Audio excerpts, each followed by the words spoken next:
Mimi naitwa Hamisi Idi Katuga, ndiye mkurugenzi mtendaji wa taasisi ya Wazee Jasiri Organization. Mheshimiwa Makamu wa Rais Dr. Emmanuel Nchimbi ametoa hotuba yake ya kuwaomba Watanzania wapambanie katiba. Hakuwa na maana ya mapambano ya vita au ya vurugu.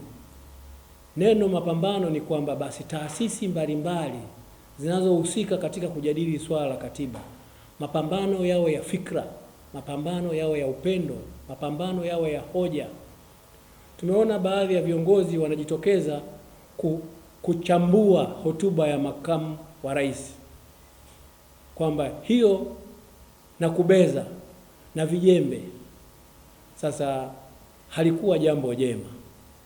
Kwanza tunampongeza makamu wa rais Dr. Emmanuel Nchimbi, tamko lake ni jema, anawakumbusha wanaharakati na wale wote wanaodhani njia iliyo sahihi na ndiyo ilivyo sahihi ni kwamba sasa tupambane katika hoja, kujadili jinsi ya kuitengeneza katiba yetu.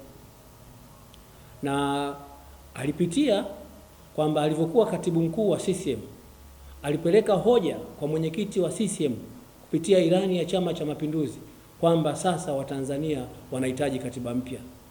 Kwa hiyo mchakato wa katiba mpya hauanzi sasa. Mchakato wa katiba mpya umeanzia kwenye vikao vya CCM, ndio maana ikatengenezwa ilani ambayo inaukubali mchakato wa katiba mpya. Sasa hoja ya hivi karibuni ya makamu wa rais ni kuwakumbusha sasa wadau na taasisi mbalimbali, sasa tutoke katika majadiliano. Ni mapambano ya majadiliano kwa kujenga hoja ili kudai na tutengeneze katiba ambayo inaweza kutupeleka miaka 50 ijayo. Sasa inaonekana baadhi ya wadau, baadhi ya wanasiasa wanalipokea swala la mapambano kama ni vita au ni vurugu au ni ugomvi. Tunaendelea kuwaasa kwamba twendeni kwenye mlengo wa kuipata katiba mpya kwa maridhiano, kwa ustahimilivu, kwa kujadiliana. Kwa ili kusudi amani yetu iendelee kuwepo. Tunaweza tukadai katiba kwa vurugu na tusipate katiba.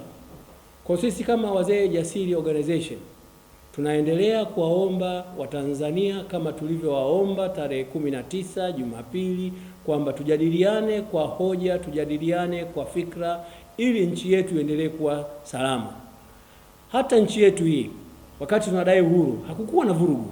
Watu walishindana kwa hoja mpaka tukapata katiba ambayo ndio imetupelekea hapa. Haya mafanikio yote tunayoyaona tuliopo sasa, japo ya baadhi yana mapungufu, lakini kwa ajili ya katiba hii iliyotufikisha hapa.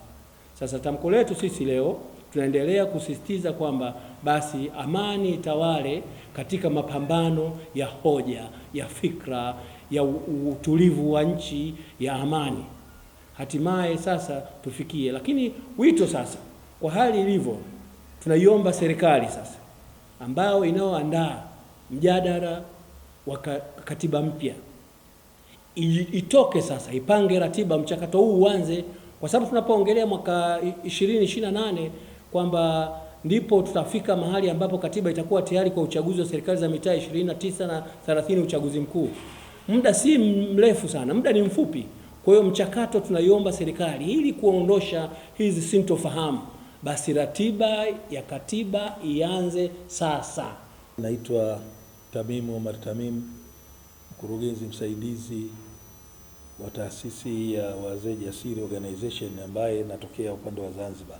Sisi kama wazee tumestuka kuona sasa kuna baadhi ya watu wanatumia vibaya kauli ya makamo kisiasa.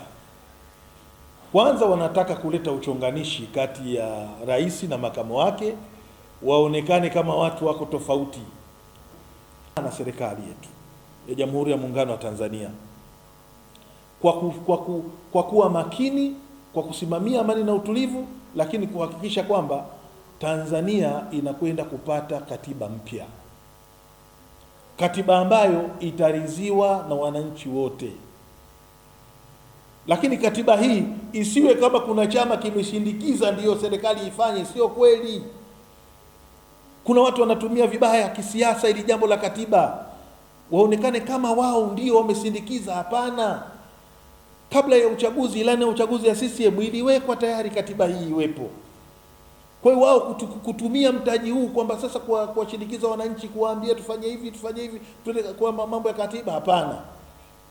Kama hawana hoja watafute hoja, ila sisi kama wazee tunawasihi viongozi wote, na mimi nasema kulikuwa na uongozi wa vyama vya siasa vya upinzani wote, mimi nadhani ifike wakati sasa vikao vyao viitishwe, wao wanakaa wanajadiliana kuhusu maendeleo ya nchi, wanajadiliana watu wanaendaje kwenye nchi hii. Isifike wakati watu wakasababisha vurugu, watu wakaja wakauana, watu wakaleta mambo mazito kwenye nchi yetu, sababu moto unaanza na moshi, cheche zinakuja, matokeo yake moto utawaka, nchi hii haitakalika kwa sababu ya vitu vidogo vidogo. Ndio maana kila tukiona dalili ya jambo baya, wazee jasiri tunakuja kusema, tunakuja kuwatahadharisha. Kwanza viongozi wa vyama vya siasa, hapana, msisababishe vurugu kwenye nchi hii. Watu hawakuishi kwa vurugu, wamedai uhuru kwa njia ya amani, wakapata uhuru, leo wanaendesha serikali kwa njia ya amani. Kwa hiyo kama wana hoja za kumfuata rais ameanzisha R4, wawasiliane naye, waende wakazungumze naye wakiwa wana hoja za kuzungumza. Wana jambo jingine waseme, lakini kuwachonganisha Watanzania na viongozi wao sio sawa. Sijui kitu gani kimetokea, lakini jingine nimesikia matamshi mabaya yanazidi kila siku tamkwa, masuala ya Utanganyika na Uzanzibari. Hakuna kitu kibaya kama ubaguzi.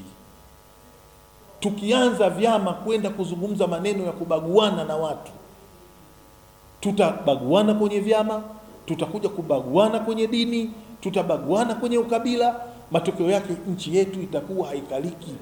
Kwa hiyo hata hawa wanaotaka madaraka hawawezi kupata madaraka kwa njia ya vurugu. Tanzania ina katiba, hata kama tunataka mabadiliko ya katiba, katiba ipo. Kama ipo, ili uwe katika suala la kupata uwezo wa kupata kuongoza nchi, jambo la kwanza, shiriki kwenye uchaguzi wa nchi. Bila uchaguzi wa nchi hakuna taratibu yoyote itakayoendelea.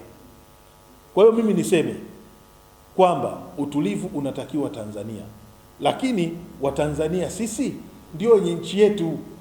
Tunapotoka hapa kwenda kushawishi mataifa ya nje itufungie misaada juu ya serikali yetu ya Tanzania isiyo na misaada, wanaopata tabu ni wale wananchi unaowaomba wewe wajiunge na chama chako, ni wale wananchi ambao wako Tanzania.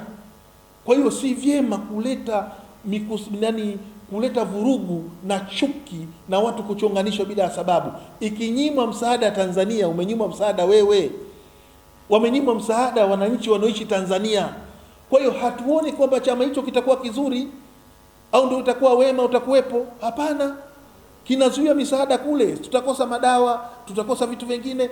Watakaoathirika ni Watanzania wenyewe ambao wewe unawahitaji waunge mkono chama chako. Ni wasii wa Tanzania wawe watulivu kama walivyokuwa tarehe 7